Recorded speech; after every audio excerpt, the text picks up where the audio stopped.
Good afternoon. We are very happy to greet all of you today with us, PWN Nice.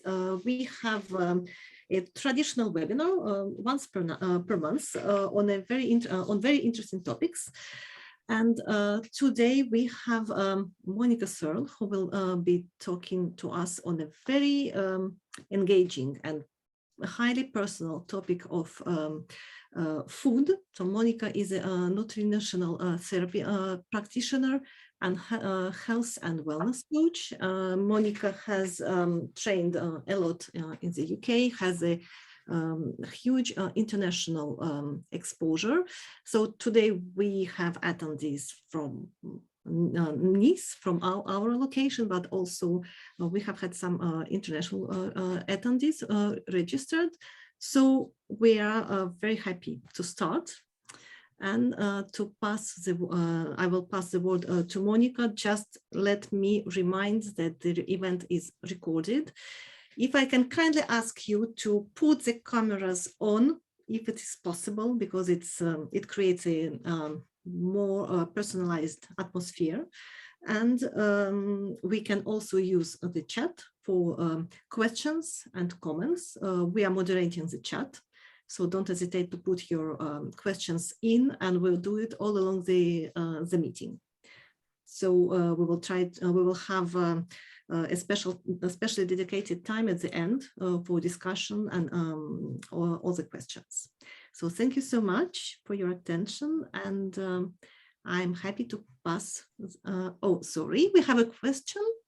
Donna? Just a quick question. Are you going to be doing a slide presentation? And if so, will you make those slides available? It's before take a lot of notes or whatever. Is that just wanted to know? Thank you. Yeah, well, it was a secret, but yes, of course we will share the presentation at the end. But don't hesitate to take notes, because the topic is very personal, and it's very everyone integrates in a different way. So please feel comfortable to take notes, and you will have the support later. Okay, so Monika, I'm happy to pass the word to you. Okay, thank you, Tatiana, for an introduction. So hi, everyone. I'm very happy that you could join me, and I hope you will find this topic as interesting as I do, although it is quite a complex topic. So it's difficult to put everything and discuss everything in the time that we have. So I will, with this presentation, I will focus on the main groups of foods. Let me just share my screen.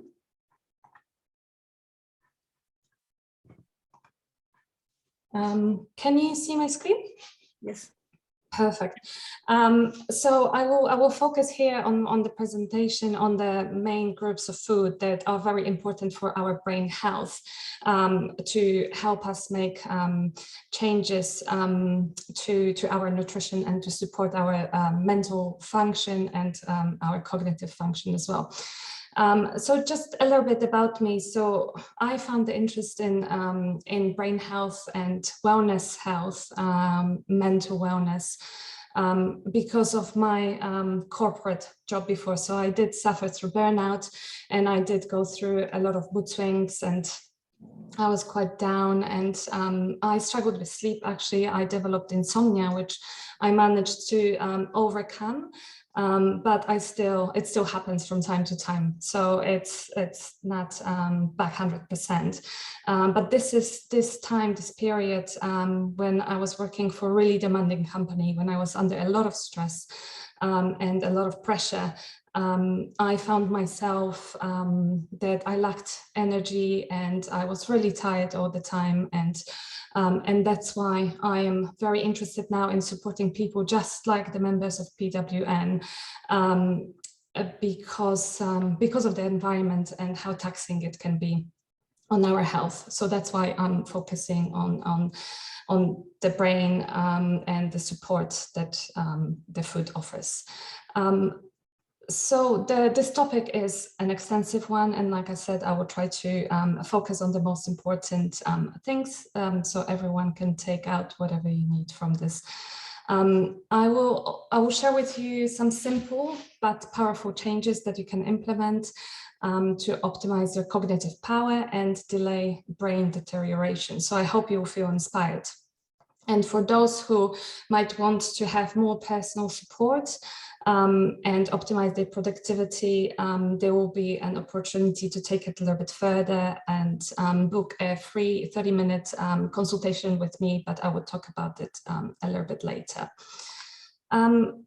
So our brains are what our brains make us who we are.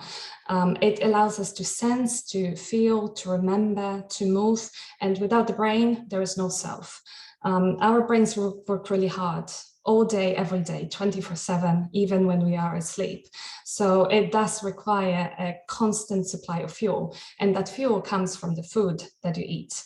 And through the modifications in our dietary habits, through the modifications in how we eat, we can influence our cognitive performance and overall impact the health of our brain. So in this presentation, we will look briefly at the structure of the brain, how the brain works, how diet influences our cognitive performance, and how the brain has its own unique diet.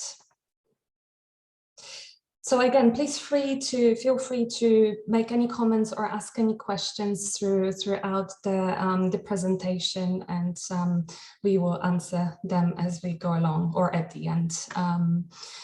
So I just wanted to start this presentation with this image, which I personally find really interesting. And this is the scan, MRI scan of the brains of two healthy, dementia-free people who were following two different diets.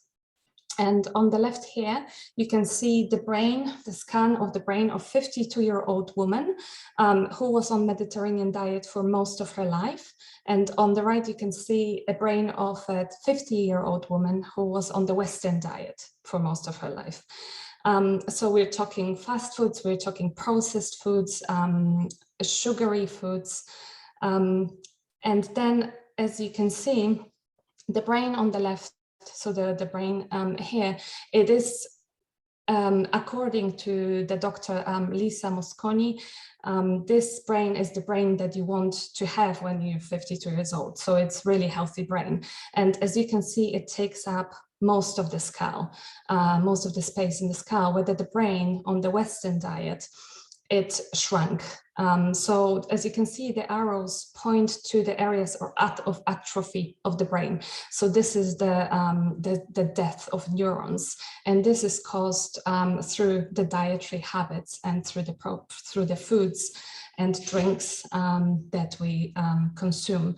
So this does not mean that the Mediterranean diet, that people who eat Mediterranean diet have very healthy brains, and the people who consume Western diet have unhealthy brains, but approximately on average, people that follow the Mediterranean diet have fitter and healthier brains overall.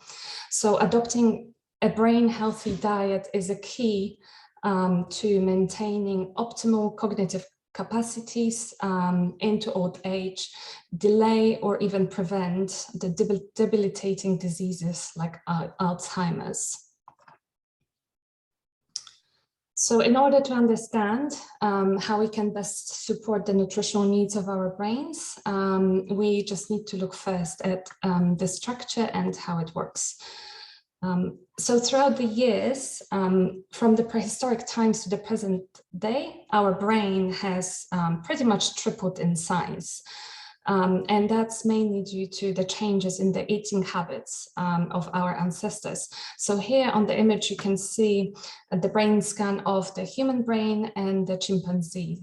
And chimpanzee is an animal that is pretty much the same or similar size to us. And as you can see, its brain is 1/3 of the brain of the human. So besides the fact that it's very heavy to carry around, a jumbo brain that humans have requires much more energy and therefore calories and nutrients to supply all their energy needs.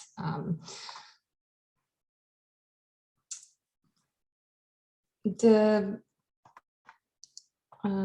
me see, why doesn't it work? Sorry. This is an animation, but it doesn't look like it works. Anyway, so this is just to show what the brain is made out of.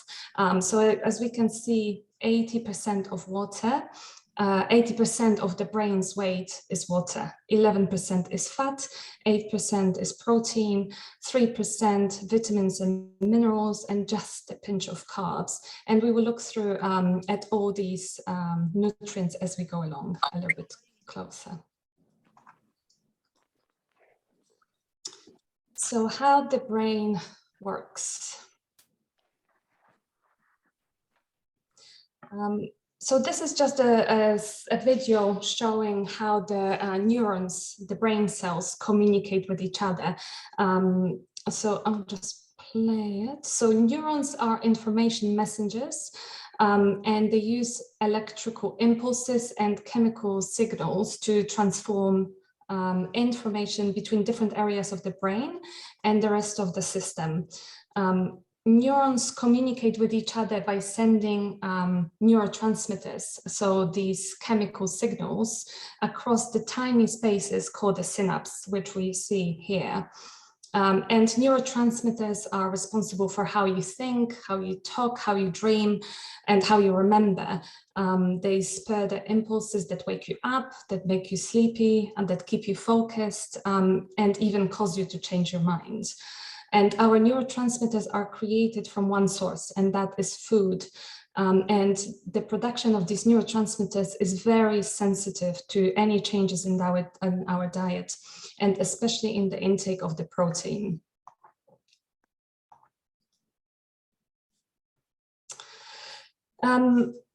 So we have also a danger that comes from within the body. So internal insults like toxins, bacteria, and even some medicine that typically circulates in our bloodstream can cause damage to the brain.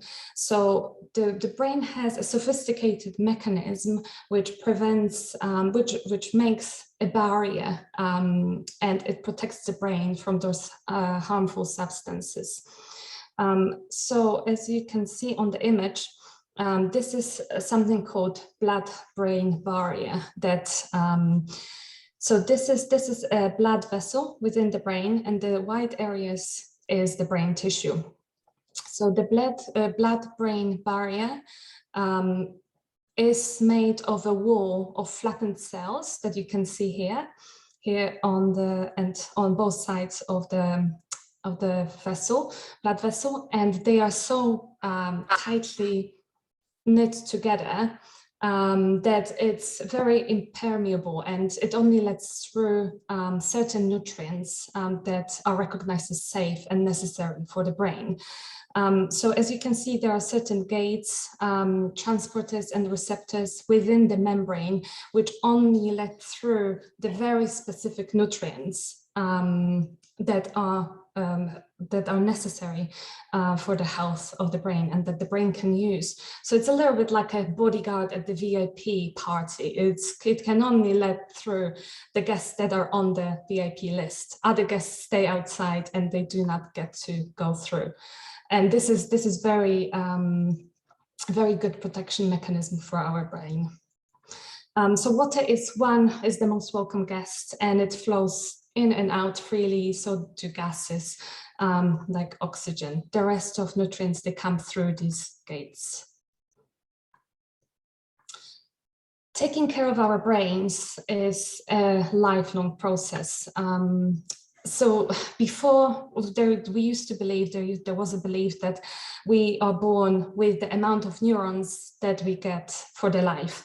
But now we know that we generate new neurons as we go, so throughout the life.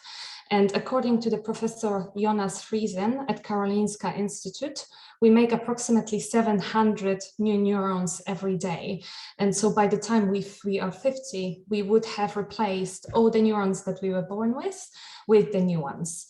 And we can highly influence this as well. So depending on what we eat and on our lifestyle choices, we can either we can either speed up the process or we can slow it down. Our brains suffer in silence. And often enough, we don't even realize that there is a problem until it grows so severe enough that it produces symptoms. So unless you feel lightheaded or you start experiencing brain fog, you will not know that there is that your brain is suffering. There is no pain receptors in the brain. And that is another major difference between the brain and the rest of the body. And this is one thing that the brain is not good enough. It can tell you that it is in pain. Cognitive impairment is not a consequence of an old age, and it is rather a result of years after years of accumulated insults to the brain. And Alzheimer's disease has been the most studied brain disease of all.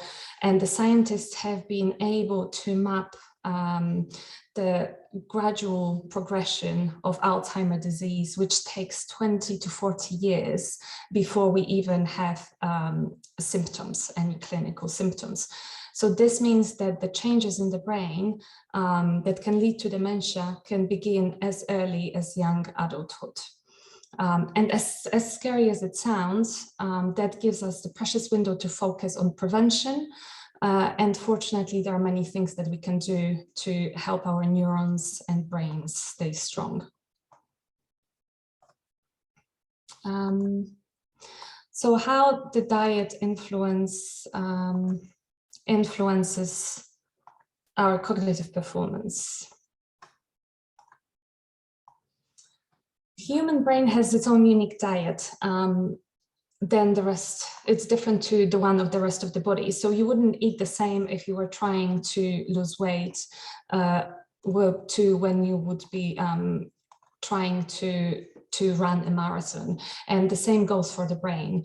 The brain has its own demands, and the nutrients that the brain requires are specific for the brain.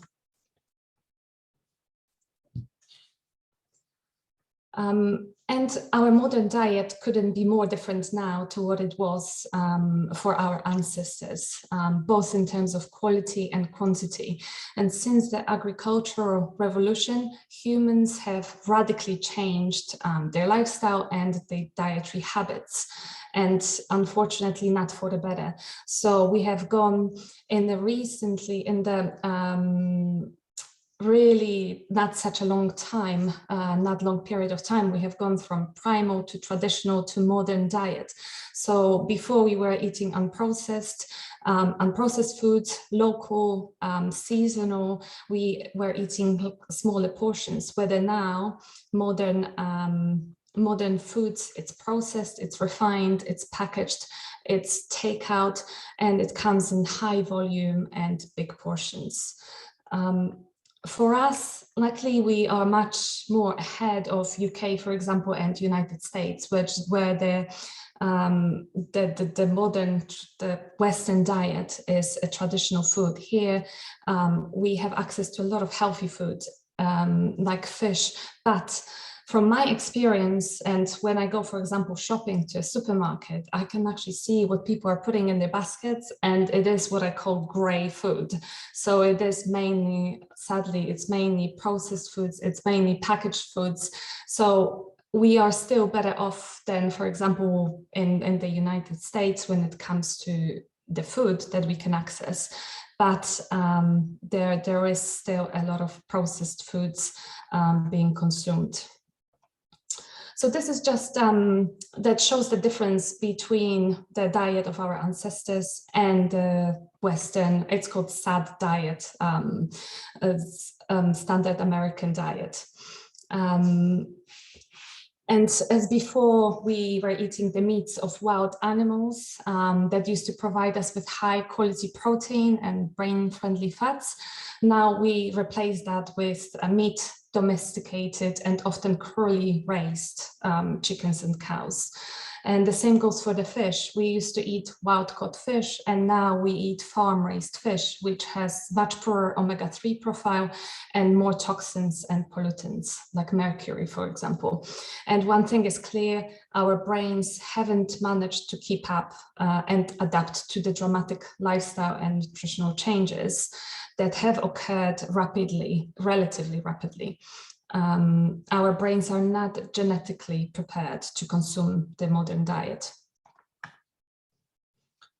So this infographic, it's very interesting as well, and it comes from the findings of the Pesticides Action Network UK, which have looked at different foods and the content of the soil, and it shows basically how many pesticides and chemicals are in our foods and our soils and how depleted they are of the nutrients.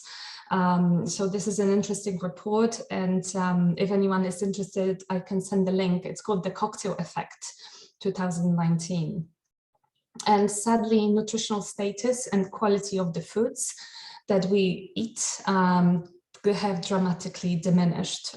So while the price of the fresh, whole organic foods have increased, and they are not as accessible to people that are on lower budgets. And again, animals are fed with growth hormones, antibiotics, while the use of pesticides and chemical fertilizers in farming has increased. And we ingest those when we consume those foods.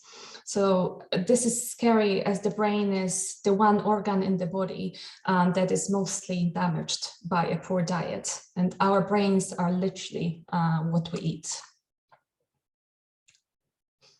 And the brain is a picky eater, and it is very hungry. It requires more than 45 nutrients to be at its best. And deficiencies in certain nutrients may impair cognition. We will look at 5 groups of nutrients, which are carbohydrates, fats, proteins, minerals, and vitamins. So we'll briefly look at those.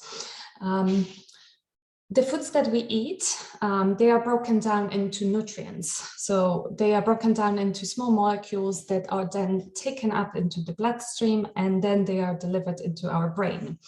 And then in the brain, they are used to replenish what has been used, to activate cellular reactions, and they are being incorporated into brain's tissues.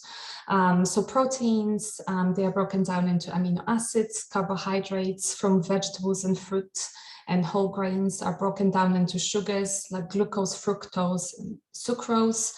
And fats from fish and nuts are broken down into fatty acids. And these molecules are what makes building blocks for our body. Brain is not only hungry, but it is thirsty. It is 80% of water. And water is involved in every chemical reaction happening in the brain. So it's crucial for the production of energy, and it helps eliminate waste products. We can't store water, so we have to supply enough water daily. We can last weeks without food, but only days without water. And we need around 2 liters of water per day. So this is about 8 glasses. And many of us don't drink enough, me included. I find it, I struggle with drinking enough water. With drinking 2 liters of water is quite a lot, but it is crucial.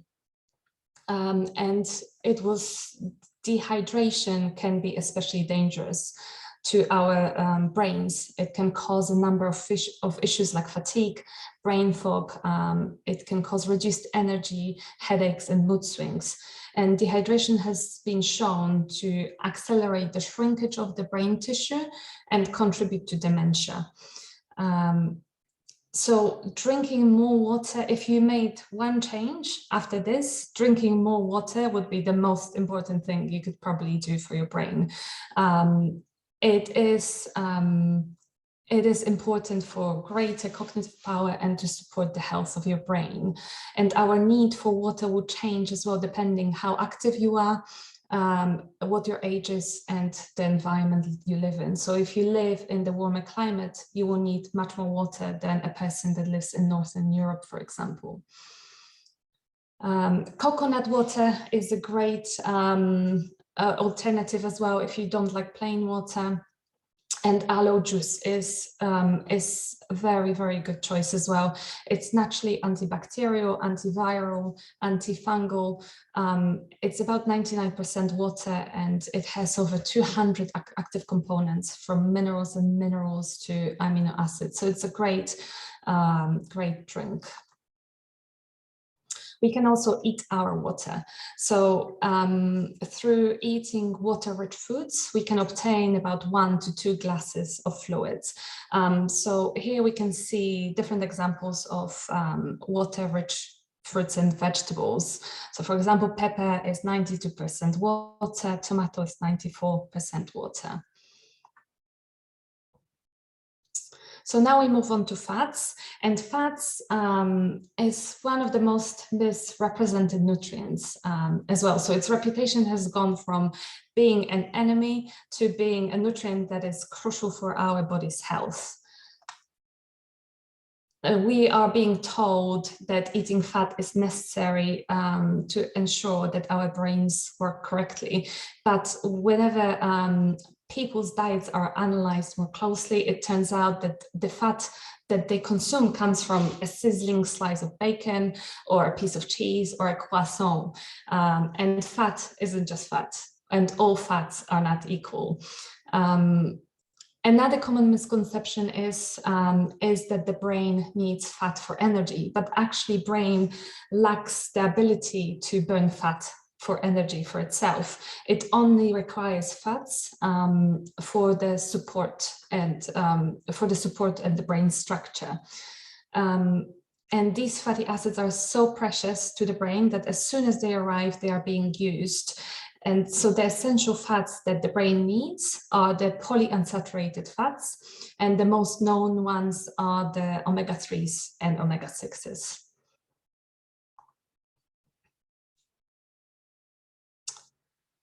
And the ideal ratio of omega-6 to omega-3 is 2 to 1, but in reality, we often consume around 20 times more of omega-6 than omega-3s. And this can contribute to increased inflammation of the body. So omega-3 is the #1 nutrient when the brain health is concerned.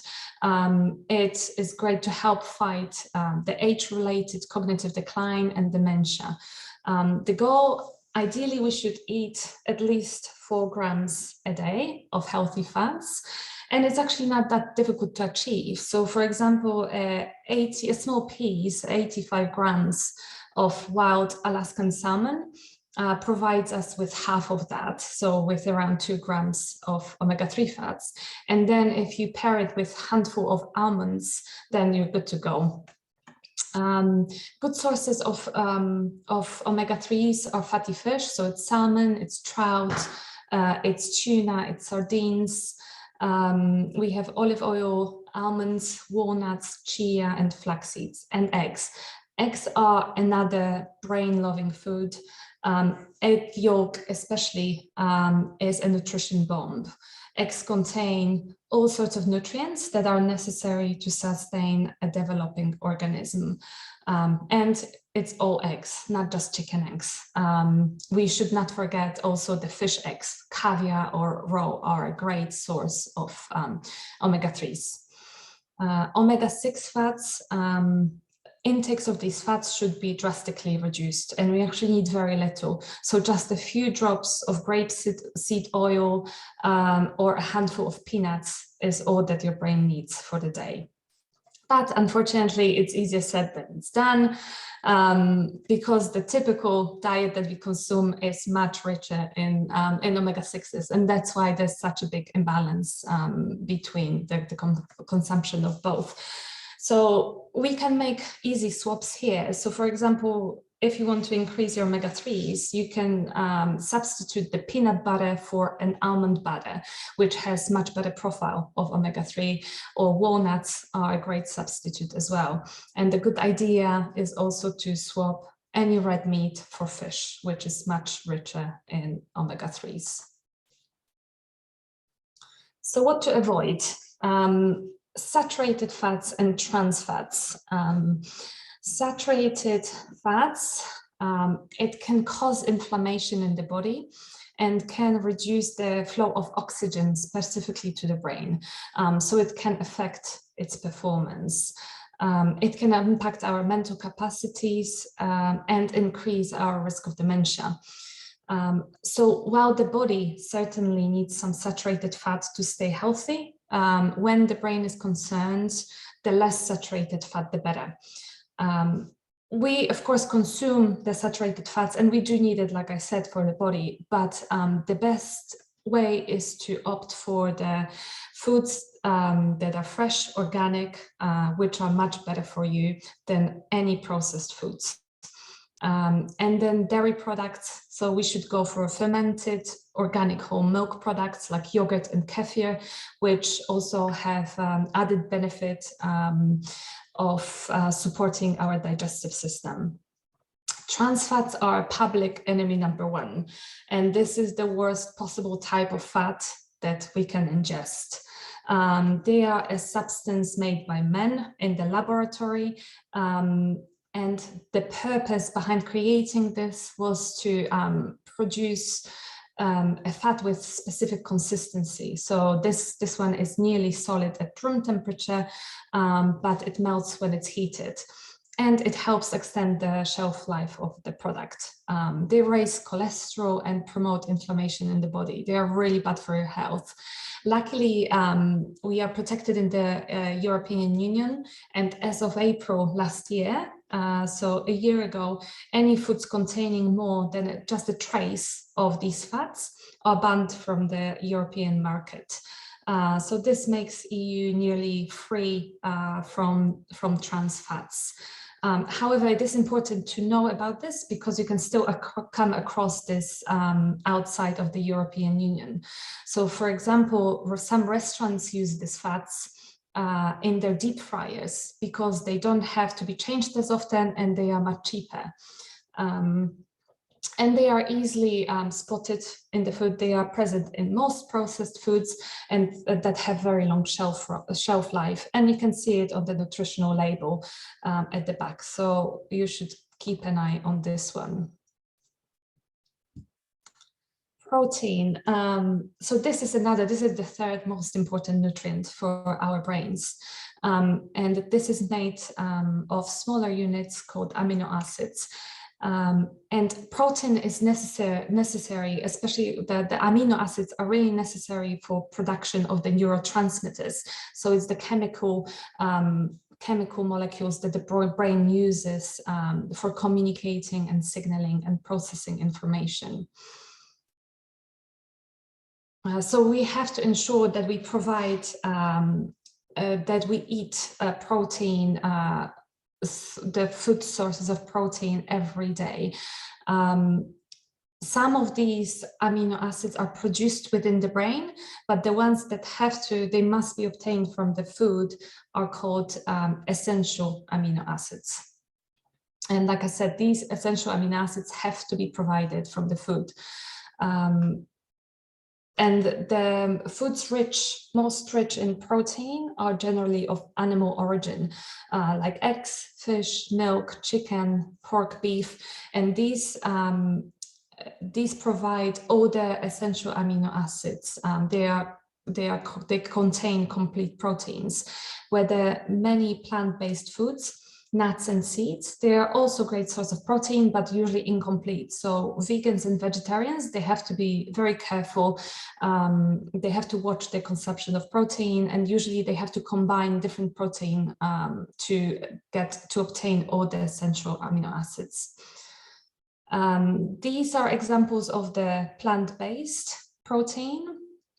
And our daily intake should be around 0.8 grams of protein per kilogram of body weight. So, for example, an average sedentary man, he needs to consume 55 grams of protein per day, whether a woman, 46 grams. However, this may be enough to prevent deficiency, but we more likely need more. And again, your needs will depend on factors like what is your activity level, your age, your muscle mass, what are your physical goals and overall health. So as I mentioned before, we need amino acids in order to make neurotransmitters. And some of these neurotransmitters have a profound effect on our cognitive performance and mental capacities. And we will discuss here only the most relevant ones. So I will quickly mention the serotonin, dopamine, and glutamate, which are the most important ones. Serotonin is our feel-good hormone. And it's mostly associated with our moods. And if we have low levels in the brain, it can lead to depression and anxiety. And in order to make serotonin, we have to provide the body with the amino acid tryptophan, which is an essential amino acid. So it means we have to get it from the food. And the trick is that we only that the brain only uses about 10% of the tryptophan that we get from the food. So it's very important that we eat on a daily basis foods that contain this amino acid. One thing is you can eat carbohydrates with tryptophan-rich foods, and this will increase the absorption, and therefore it will increase the production of serotonin. So again, the average adult man or woman needs around 5 milligrams of tryptophan per kilogram of body weight. So an adult weighing 80 kilograms will need 400 milligrams of tryptophan per day. And here are some examples of the foods that are high in tryptophan.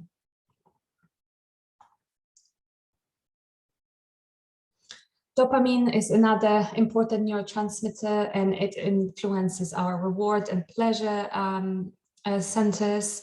It influences the motivation and attention functions and our problem solving. And again, as all the other processes in the body, this one is a complex one. So in terms to create dopamine, we need an amino acid tyrosine. And to make tyrosine, we need an amino acid called phenylalanine. So bottom line is that we need to eat foods that are rich in phenylalanine in order to make dopamine in our brain. The good thing is deficiencies are rare, but if we have any medical conditions or we are on any diets that reduces the consumption of the amino acids, this could potentially have consequences in lower production of dopamine. So again, these are just the sources of these amino acids that are high in phenylalanine that we all should consume on the daily basis. And last one, glutamate. It assists us in learning and memory. And so I'm sure everyone heard the saying that neurons that fire together wire together. Well, those that fire out of sync lose their link. So this is one of the most famous theories in neuroscience.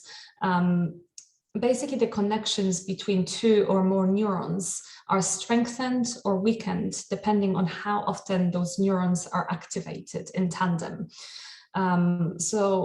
And a form of the amino acid glutamate, which is called N-methyl D-aspartate, NMDA for short, is necessary for this to occur. So putting all this information into a brain food context, our ability to initiate action, to stop ourselves from doing something, and to form long-term memories are all dependent on the amino acid glutamate. However, once again, there is a catch. So the brain needs sugar, glucose, to make glutamate. So now we will look quickly at glucose and other carbohydrates. Monika, can I just ask you something? Because we've just had somebody put in the chat. Do you want to address that now or at the end? No, we can address now. Donna's put in the chat, can some of these daily needs be satisfied by vitamins and other mineral supplements? Yes, they can, but I always prefer to go to food first. So we can obtain everything we need from the foods, and supplements and minerals, the minerals that we take with supplements, they are individual individual molecules, and foods that we eat, the nutrients within the foods, the minerals and the vitamins, they all work in tandem, and they are much better for us than just taking vitamins and supplements. So the answer is yes, we can supplement it, but the best option is always to try to get from the food. Thank you. So carrying on, the carbohydrates is what keeps the brain basically working. The brain is so dependent on glucose that is just constantly burning through this fuel. And not all carbs are the same. So we have simple carbs which release the energy really quickly, and this is what causes the spike in your blood sugar as well. So it's like, for example, honey, or it's simple sugars. And then we have complex carbs. So these are the carbohydrates, like whole grains or brown rice, for example, that they need much more digestion time to be broken down, and they release energy much slowly. So this is very good for your blood sugar levels as well. It keeps it steady, and it keeps giving you the energy throughout the day, rather than just have one peak and then drop. Carbohydrates are broken down in the body into simple sugars like glucose and fructose. And glucose is the brain's main fuel, and it's essential for the brain activity and our cognitive performance. So the brain has other regulatory mechanism in the brain, so it can convert other sugars into glucose, or it can use other molecule called ketone bodies, which we will discuss a little bit later. But its main fuel, and the fuel that it relies on, is glucose and no other sugar. And its demand supply system. So as we have seen in the blood-brain barrier, there are specific gates embedded within the barrier that let the sugar, the glucose, through. So whenever the brain needs the supply of glucose, it opens the gates and the glucose goes through. And when it has enough of the glucose, the gates stay closed. So eating an extra spoonful of pasta won't make your brain work any harder or any better, and it might make you develop some love handles. So the brain, as I said, the brain will only take as much glucose as it needs at the time. Brain needs around 62 grams of glucose per day. So it's a little less than 250 calories per day, and it has to be glucose. So these are some natural sources of glucose within the food that we can consume. So just the honey, 100 grams is a lot of honey actually, but it can supply quite a lot of glucose. Brain runs best on glucose. However, most people, when they say carbs, they think of white foods such as pasta and bread and sugary foods, and these are not sources of these are not good sources of carbohydrates. So for comparison, white sugar is 100% sucrose, so it's completely different to glucose. And when we are on the low carb diet, so that's below 50 grams. So that's below what the brain ideally needs. And this is equivalent of 3 slices of bread. Then the brain switches to its plan B. So it firstly will use all the supply that we have in the brain of glucose, which are minimal, and then it will tend to deliver. So then we will, the body will start burning the fat to produce ketone bodies. And this molecule is then used by the brain to produce the energy as a backup source. And again, this is just a backup source, and it shouldn't be long-term.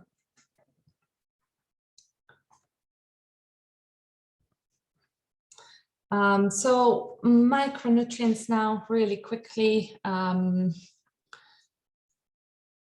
Vitamins, antioxidants, and minerals.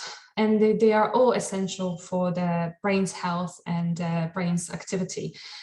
Vitamins are essential, and they assist the brain in the production of energy. Insufficient levels of vitamin B12, B6, and folic acid can lead to dementia. B vitamins are really easy obtained from food, from the balanced diet.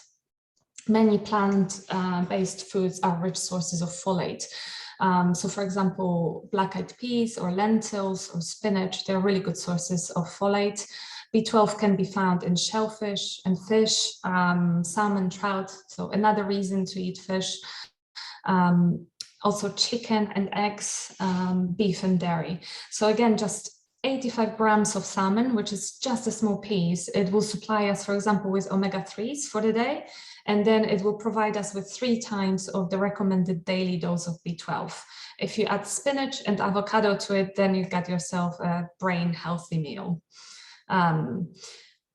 Also, the levels of vitamin D are very important when it comes to brain health. They are associated with better attention and working memory performance. And surprisingly or not, which I see as well, a lot of general population actually has vitamin D deficiency. And even I have seen personally some clients of mine, even living here when it's sunny most of the year, they are still deficient in vitamin D. So it's always a good idea to ask your doctor to have your vitamin D levels checked. It's now considered really a standard anyway to be checking this. Antioxidants, they are present in fruits and vegetables, and they strengthen the brain to fight off free radicals that damage the brain cells. Antioxidants stop the oxidation. So have you ever left an apple on the counter cut in half, and then you can see how brown it gets and it shrivels with time as well? So this is the rusting effect that we refer to as oxidation, and it's absolutely normal process, and it happens all the time in our brains and in our bodies. And usually the brain can deal with it, but sometimes it gets out of hand and the brain can't keep up anymore, and then it suffers from oxidative stress. So this is when antioxidants are really important to fight those free radicals and prevent the oxidation or help the brain balance the oxidation. Some antioxidants are produced by our body, but most are not, and they need to be obtained from our diets. So in particular, vitamin E and vitamin C are the body's main antioxidant defenders. So again, spinach avocado salad is rich both in vitamin B and vitamin C, and if you sprinkle some lemon juice on it, then you have an antioxidants bodies that will fight those the oxidation. Minerals are all essential to our mental and physical health. However, trace amounts are essential, but too much can harm your brain. So there is a delicate balance that needs to be achieved when the minerals are concerned. So we are quite exposed to minerals from water that you drink. Even if you check your toothpaste, there's a good chance that you will find titanium in your toothpaste, which has been found to be detrimental to our health. And actually, European Union will ban this substance this summer. So it's one more protective legislation from the European Union. Also, aluminium, it has been known as being very toxic to brain cells, even in really small amounts, and yet we can find it in deodorants, for example, or some containers, or like even cooking utensils, they contain it. So we are exposed to these minerals. So we have to be careful when it comes to minerals. And just to briefly mention, because as important as the diet is, it's not the only thing that influences our brain health. It is a powerful preventative, but other areas, like, for example, how much we move or exercise our bodies will impact the health of our brains, how connected we feel to our friends and family. Also, the balance of our gut flora, if we have any infections or we have any pathogenic bacteria. So this is where Mediterranean diet is very good, or food that is really high in fiber. This will balance and will optimize your gut flora. It's very good for digestion. And there is a very strong link between intestinal microbiome and the function of the brain. Also, influence on our brain will be how often we challenge ourselves intellectually. So that can be solving any puzzles or even playing cards or reading a book. Also, how content we are with our careers, our jobs, and how good is our sleep. Stress, physical, mental, emotional, spiritual, has a big impact on the brain health and on our gut health as well. It can disrupt the bacteria. Vanessa, you want to say something? Yes, there's another comment in the chat, if I can read it out to you. Mm-hmm. Donna has said, are there also racial differences in such requirements? For example, as a Chinese versus a Kenyan descent, or versus a UK descent, men versus women versus babies with developing brains versus adolescents, or any reading resources recommendations? Yes, there are. I can't tell you exactly what, because yes, there are big cultural differences, and there are differences depending if we're looking at a child or at an adult. For example, when it comes to fat, when we develop in the developing years until adolescence, the brain needs more saturated fat. After adolescence, the brain doesn't consume this fat anymore. So this is when we need to lower the consumption of it. The same goes for vitamin D. I think for people of African descent, for example, they have much bigger requirements for vitamin D than people than Europeans. So yes, there are differences. I can send you some resources if you would like, or point you into the direction of some research papers that will talk about that. Thank you. Lena's also put in the chat, anything to eat for hormone balance after menopause? Oh, that's a big one. Yes, hormones, menopause, it's a massive one. So it's I can't give you really an answer in 2 minutes, but yes, our needs for nutrients definitely change after menopause, and there is a certain way of eating certain nutrients that we need more because we don't produce the same hormones, and that has a big impact on the foods that we should eat. So there is a certain recommendations for women for eating for hormonal balance.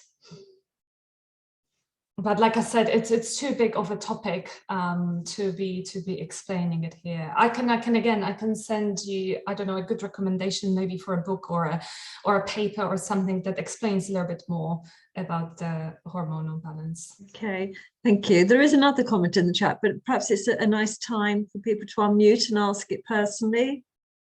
Yeah, sure. Yeah. Hi, this is Donna. I just had another question. This came up in a dinner time conversation with two other women who are looking at other, I'm going to say, non-traditional health. As what is your position with regards to gluten-free diet? Okay. There's lots of discussions about it, and not necessarily those that actually have like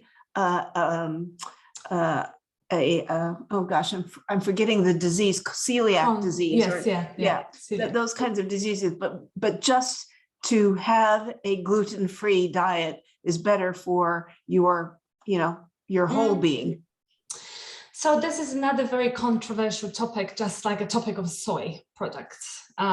So when it comes to gluten, it depends. People can be intolerant to glucose, and for those people, it is much better to follow gluten-free diet. For some people, it's absolutely fine to be consuming glucose. So it depends. And I usually, you will know if the gluten agrees with you or not. You will have symptoms, you will have digestive symptoms, whether it's bloating or maybe a diarrhea or, any digestive symptoms.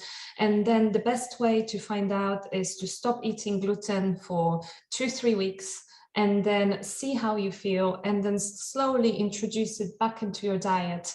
And if it makes you feel bad again, if it causes any symptoms again, then it means that you are intolerant to gluten. So again, this is one of those things that it's very personal, and everyone is completely different. Everyone reacts differently. And I think a lot of it is based as well how you've been raised. If you've had gluten foods like breads throughout most of your life, you're probably fine. If it's something that maybe you introduced or you didn't eat as much as a child, then you could develop intolerance. Or if you overdo it as well, you could develop intolerance.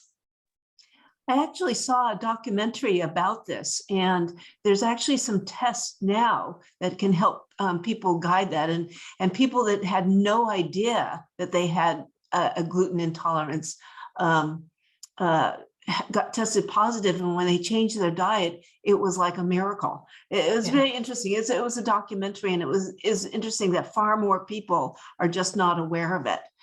It may be very subtle changes, but made major differences for some people. Thank you. Yeah, absolutely. And that's why the best way, and yes, there are some tests, but for me, the best way is to experience it yourself, is to remove all the gluten, see how you feel. And then if after introducing you get symptoms, then you're better off without it. So that's my view on this. Okay, do you have any more questions, or that's it? No. Okay, so I'll quickly carry on because I think we're coming to an end really quickly. So I just want to just say, I know you all came here for a reason, and you would like to take care of your brains by making better choices, better dietary choices. And I would love to help you address any underlying health niggles or concerns by optimizing the way you eat. So I have a small number of slots available for 30 minutes free discovery, free health and energy review next week. So if you would like to book a session, I only have like 8 slots available. So if you would like to book a session, I will put it in the chat box and it will take you to the booking system. And so this is a good time to discuss any concerns that you might have. Also, I would like to send you, after this webinar, I would like to send you a thank you gift, basically. And this is a free ebook which talks about eating for peak performance, and it talks a little bit more about balancing your sugars and how to eat to achieve peak performance. So just quickly to summarize, the smallest and the best changes that you could make to your diet right now to support your health of the brain is to aim to drink ideally 8 glasses of water, plain water or herbal teas per day. Try to eat fatty fish 3 times per week. Include protein in every meal. Include variety of vegetables and fruits in your diet, and variety here is a key. And avoid refined sugars and any processed foods. And important, choose quality over quantity. So that's it. That's it from my presentation. So one last thing I wanted to ask you is, what are your top actions that you would take from today? If you don't mind, if you could speak up or put it in the chat and just say if there is anything, any action step that you would take after this webinar to support your brain health. I'll start think off, Monika. Oh, sorry, Donna. I was just going to say, definitely try and drink more water, but I'm a real fan of sparkling water. So I noticed you've got plain water there. So yes, it's plain water, but sparkling water is okay as well. It's not as good as plain water, but it's, as long as it's not all that you drink, it's fine as well. Thank you. I was going to say it's my excuse to have more salmon. I love salmon. Yes, and make a new version of avocado toast with salmon. Yes, that's a good one. And sprinkle a little bit of a lemon juice on it.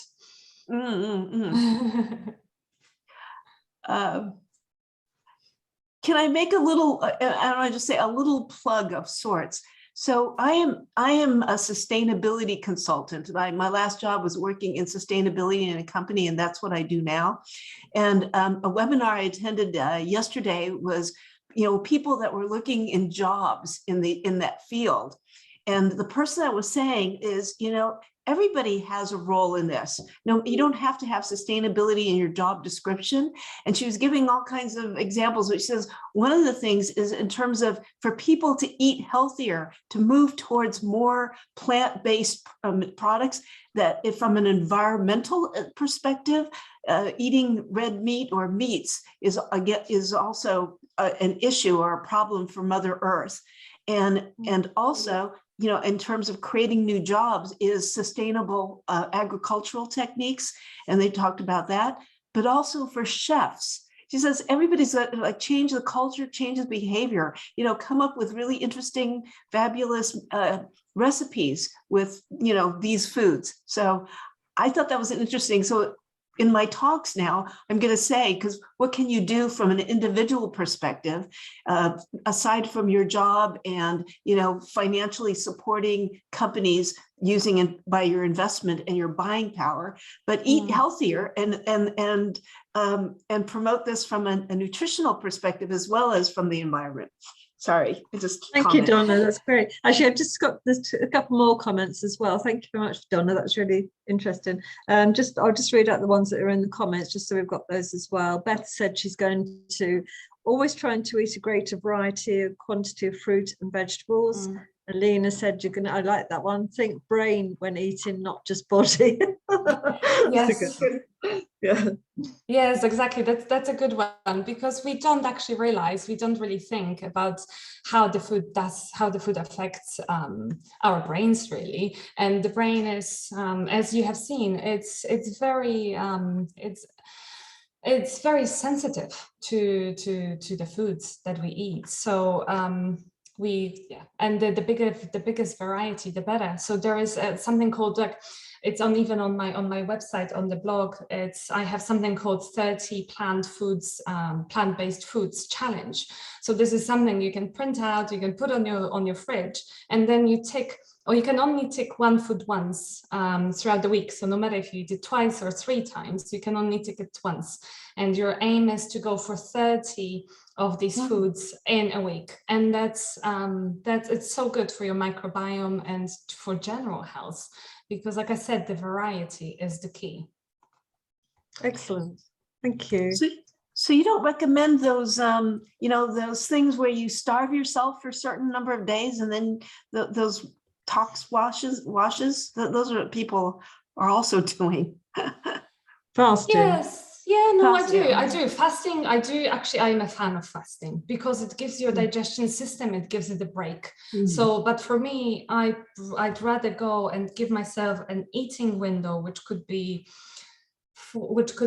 anywhere from 8 hours. 8 hours is not enough really, but you could have, 12-hour eating window. So it means that 12 hours you don't eat anything. And this is type of fasting. And it means that your body gets a break from it as well. Detoxes, again, I am in favor of it, but short ones. So it's just literally to reset your body, give it a little bit of a break. And then, slowly introduce the foods back again. So I'm not against it, as long as it's not something that it's overdrawn and goes over the longer time. Thank you. Sorry.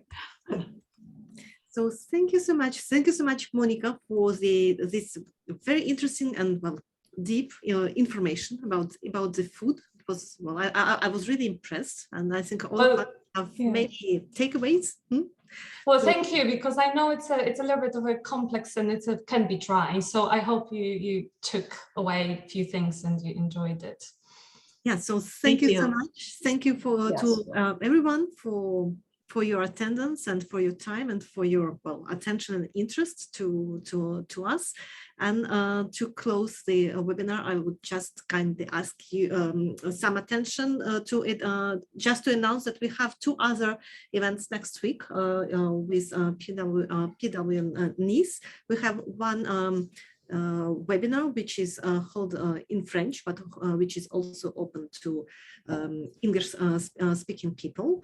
It's on Tuesday evening, and it is called French Salon. And on next Thursday, we have an in-person event, which is our signature event. It's a round table in Sofia Antipolis, and we are very happy to be able to host it again, because now we can do in-person events. So please follow us, and all our information is available on the website. So thank you so much again, and we will do the follow-up and share the information that Monika has shared with us. Thank you very much. Thank you. Have a good day. Bye. Thank you. Bye. Bye.